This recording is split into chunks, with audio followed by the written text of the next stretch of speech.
Olá, estudantes, tudo bem com vocês? Aqui é o professor Alexandre, bem-vindos ao meu canal Porto Letrando, e hoje vamos comentar um pouco sobre este conteúdo, esse tabu que existe aí na nossa gramática, que é a sintaxe. E hoje vamos focar também nos tipos de sintagmas dentro deste ramo, deste campo que é a sintaxe, de forma dinâmica, de forma lúdica. Prestem atenção, vamos de uma vez por todas aprender isso e definir da melhor maneira. Mas de antemão eu peço que vocês se inscrevam no meu canal, deixe aí teu like, compartilhe com teus amigos. Hoje o nosso vídeo vai estar focado nos tipos de sintagmas, mas para entender isso vamos passar pelo campo da sintaxe e compreender alguns conceitos. Entretanto, nos próximos vídeos o professor vai dar continuidade explicando um pouco sobre as estruturas que vem dentro da sintaxe. Combinado? Vamos embora? Vamos agora para mais um vídeo.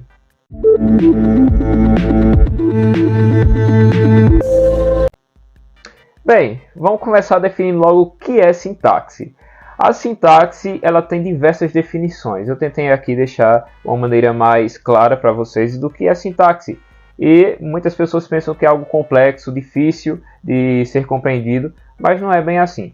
Olha, a sintaxe ela é a parte da gramática que se preocupa com os padrões estruturais dos enunciados e também dos termos nas orações, nas frases, dentro do discurso. Então, ela vai ter um padrão, uma padronização a ser seguida com um único propósito, um propósito de comunicação. E além disso, gente, ela traz uma certa relação que vai ocorrer entre as unidades linguísticas no eixo sintagmático. Vou até grifar aqui para vocês, prestem atenção no eixo sintagmático, nessa definição que vem daqui a pouco. Esse eixo sintagmático é por onde a sintaxe ela vai agir, né? Onde será o campo de atuação dela. Então, sempre vai ser nesse eixo que ele vai se caracterizar por formas horizontais. Então, a gente vai dar um foco nesse termo. Combinado assim?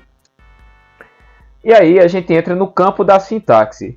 Eu já sei agora o que é sintaxe, mas qual é o campo dela? Como eu havia dito, o campo da sintaxe é o eixo sintagmático. E que danada é isso? O eixo sintagmático é uma linha horizontal à nossa oração, o nosso período, nossa frase, que a gente vai ver agora o que cada um é, possuem eixos e ali posições. Então, o campo da sintaxe nada mais, nada menos do que é o próprio sintagma, o eixo sintagmático, essa localidade, essa ordem que existe na língua portuguesa.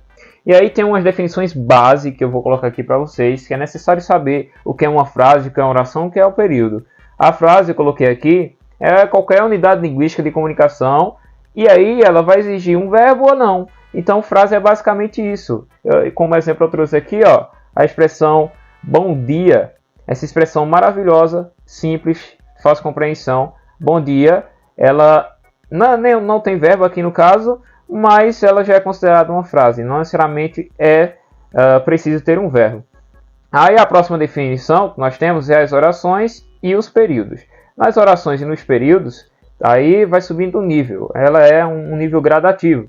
A oração, ela representa uma análise sintática possuindo um núcleo verbal, que é o próprio verbo, e que na maioria das vezes tem duas unidades significativas, seja o sujeito ou o predicado, e aí ela vai já estar mais completa, não é mais uma frase que você discute, né, como bom dia, tudo bem. Agora eu já tenho aqui uma estrutura, vou ter um sujeito, um predicado.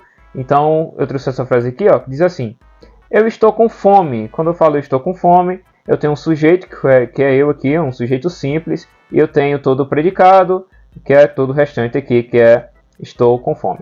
Ok? Aí agora tem a definição de período. Período é aquele enunciado que comporta uma oração, podendo ser simples ou composta, aí já aumenta o nível, né? Um conjunto de orações forma um período ou não. Mas eu trouxe essa frase aqui para vocês, tem essa frase aqui, ela me ligou para dizer que está com fome. Agora o nível já foi para cima. Tem aqui um conjunto de orações que é interligada. Ela me ligou. Me ligou para quê? Para dizer que está com fome. Então aqui eu já tenho mais de uma oração e já eu estou formando um período. Tudo certo? Vamos embora para mais. Entendido que é sintaxe, entendido qual é o campo dela, quais elementos que temos, agora a gente vai para a estrutura sintagmática. Ela tem uma hierarquia. Ela começa como se fosse alguns elementos que vão gradativamente subindo e se aperfeiçoando. Por exemplo, aqui eu tenho o morfema, esse morfema aqui, ele vai depois para a palavra, depois para o sintagma, frase e oração, chega no centro, que é o texto, que aí já tem uma unidade mais complexa. Ok? Então, existe essa hierarquia nas estruturas sintagmáticas. Então, é necessário prestar bastante atenção. Mas, afinal, o que é sintagma? É só retomando o que eu tinha dito. Sintagma é toda construção que consiste num bloco funcional que pode, atenção para isso aqui, mover-se no eixo horizontal. Eita, essa expressão ela vai poder se mover. Por que pode mover? Porque também ela pode ficar intacta em uma única posição, que é conhecida como um sintagma interno, que mais à frente a gente vai aprender. Olha esse exemplo. Eu estou na sala. Aqui eu tenho sintagmas aqui. E aí entramos nos tipos de sintagmas. Olha só, presta bastante atenção. O primeiro sintagma é o sintagma nominal. Ele é definido por essa sigla ISN e é uma unidade da oração, gente, que vai estar atrelado como núcleo o substantivo. A base dele é um substantivo. Aqui eu tenho essa frase, por exemplo. Ela comeu bolo de mandioca extremamente seco na cozinha. Nessa frase, eu vou pegar, por exemplo, o ela. Deixa eu sublinhar aqui para vocês. Um bolo. Eita, muito bem.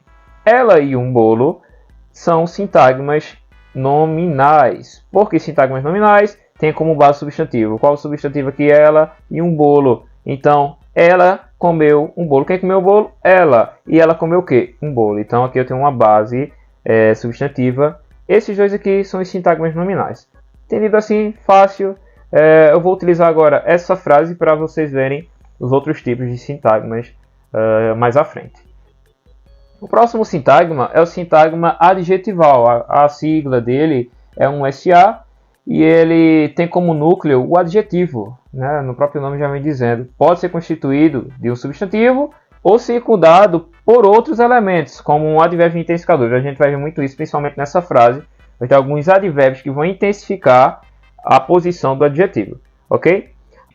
Mas agora a gente vai prestar atenção no sintagma adjetival, que será esse aqui, extremamente seco. Se ela comeu um bolo de mandioca, ele estava como? Extremamente seco. Então, extremamente seco é o nosso sintagma adjetival, porque temos aqui um adjetivo seco com um intensificador, que é extremamente. Aqui ele está usando um advérbio para intensificar esse adjetivo.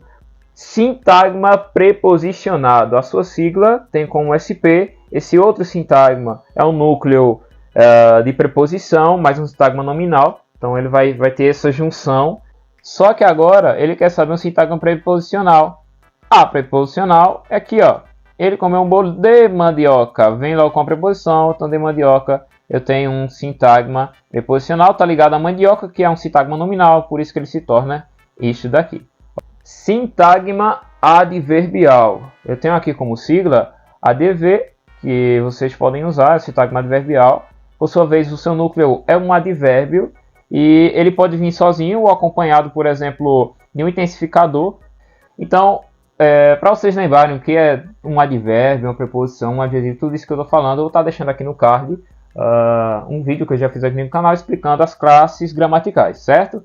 Novamente, o mesmo exemplo com tudo e a gente vai passando agora para vocês. Já identificamos o sintagma nominal, o sintagma verbal, identificamos o sintagma nominal, já identificamos o sintagma preposicionado, o sintagma adjetival e agora vamos para o adverbial. O adverbial está bem aqui, Ele comeu um bolo, mas ele comeu esse bolo aonde? Na cozinha. Então, eu tenho aqui um advérbio de lugar, logicamente, um sintagma adverbial. Aqui, na cozinha. Será o sintagma, nosso sintagma adverbial. Vamos para o próximo. E por último, minha gente, nós temos um sintagma verbal.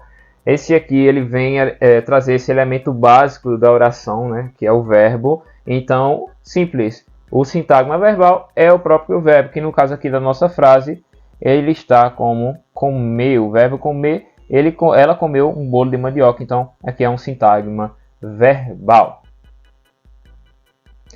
Algumas definições, como eu estava falando anteriormente.